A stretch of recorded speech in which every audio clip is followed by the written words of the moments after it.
व्यवसाय के लिए शिक्षा। इससे पहले कौन थे जी? विलियम जोन्स और मैकाले। विलियम जोन्स और मैकाले एक ही विचार के थे। वो चाहते थे कि हम जो भी शिक्षा प्रणाली लाए भारतीय लोगों के लिए लाए, ताकि वो चीज जो नीचे स्तर की जो भी शिक्षा थी सीख लेंगे तो हमको अच्छे दिनों तक यानी अच्छे ज्यादा दिनों तक हम भारत पे शासन कर सकते हैं। सबसे बड़ी चीज थी शिक्षा के लिए, व्यवसाय के लिए शिक्षा।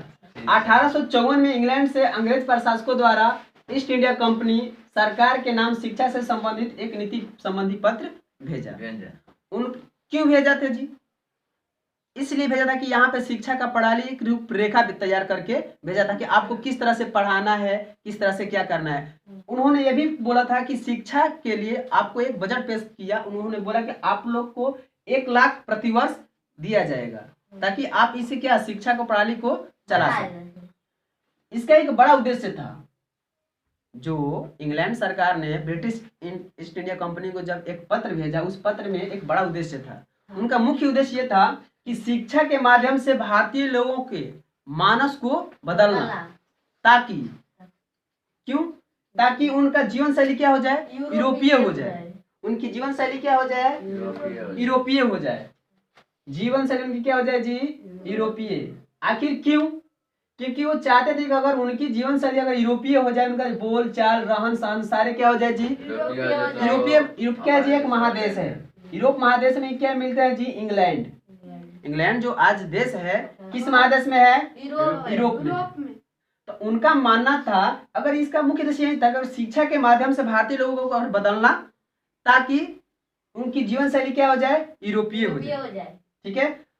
इसलिए अगर उनका मानस जो है बदल करके यूरोपीय हो जाएगा, रहन सहन चाल, तो अधिक दिनों तक, ज्यादा दिनों तक, ठीक है, लंबे समय तक अपने शासन को कायम कर सके। किनका मुख्य उद्देश्य था?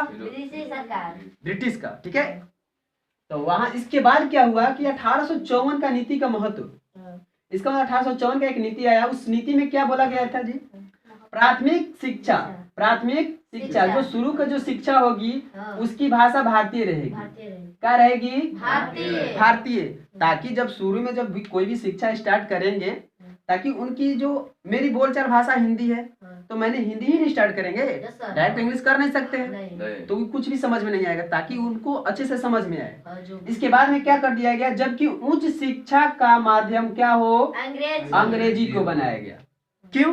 क्योंकि जिसे छोटे कोई भी, जिसे हम हैं या कोई भी लोग हैं, शुरू में जो भी बच्चा होता है, चाहे बच्चे से जब बड़े होते हैं, तो सबसे पहले सिखाई जाती है उनकी भाषा क्या है, वहाँ की भाषा क्या है। तो उनकी भाषा, उन्हीं की भाषा में पहले प्राथमिक शिक्षा दी जाती है। जैसे यहाँ पे प्राथमिक स्कूल है तो उसी के अनुसार यहाँ की भाषा को भारतीय ही रही उनकी सिखाया जाता है। इसके बाद क्या है कि जब उच्च शिक्षा का माध्यम अंग्रेजी बनाया गया। क्यों इसलिए बनाया गया कि जब उच्च शिक्षा का माध्यम अंग्रेजी बनाया जाएगा तो हम लोग अच्छे तरह से उनकी बोलचाल, हाँ, जिससे उनका मानना ये था कि अगर मेरी भाषा अगर वो सीख लेते हैं तो जो भी ब्रिटिश कंपनी में जो भी पद हैं, जो भी अपना जॉब लगाएंगे, जो भी करेंगे, ताकि वो लोग अंग्रेजी सीख करके वो समझ सके और हमारे जितने भी प्रोडक्ट हैं, जो भी जितने भी सामान है उसको बिक्री कर सके। क्यों? क्योंकि इंग्लैंड से उतने आदमी को यहाँ पर लेकर के आना संभव नहीं था। इसलिए उन्होंने क्या किया कि शिक्षा प्रणाली लाया ताकि भारत के लोगों को ही सिखा करके, ठीक है, उनसे क्या किया जाए, करवाया जाए, काम किया जाए, ताकि वहां से, अब यहाँ से भी क्या था कि कम पैसा दे करके अधिक काम करवाना। अगर वहां से अगर इंग्लैंड से लोग आएंगे तो ज्यादा पैसा लेंगे, ठीक है, और काम भी तो कम करेंगे ना। ये लोग क्या था कि इनको बहुत अभी शिक्षा का महत्व बहुत कम था।